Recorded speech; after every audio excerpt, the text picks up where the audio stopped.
Qorakan masjidda ishlayman deydilar, bir mashinam bor. Uyga kelaman, dadamlar qo'y bolam meni uyimga olib borib qo'ygin deb aytadilar deydi. Uyimga olib borib qo'ygin. O'zlarining uylarida uyimga olib borib qo'ydirar ekan.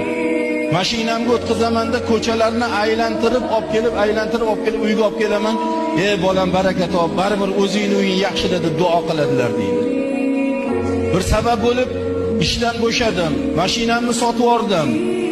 Dadamlarni janjal to'polanglar ashu uyimga olib borib qo'y. Mashinam yo'q, ming'izaman desam, uyda bir arava bor.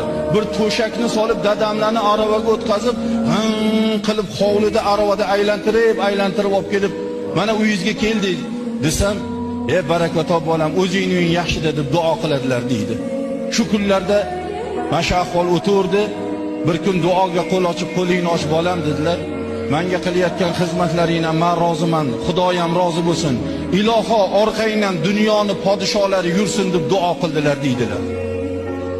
Men endi hech qayerda ishlamasam, hech kim bo'lmasam, ana ortimda qaysi podshoh yuradi deb, endi dadamlar jinni boshlar tomlari ketgan, aqllari zoyi aytdilarda qo'ydilarda deb qo'ydim deydilar. Mustaqillik bo'lib ishlarga tiklanib, Paxtor taqozosi bilan diniy qo'mitaga, O'zbekiston diniy qo'mitasiga rahbar bo'ldim. 2012-yil Buxoro Samarqandda Abulaziz Samarqandiyning bir necha ming yillik, necha yuz yilliklari munosabati bilan o'sha joydagi bir marosimga bordik.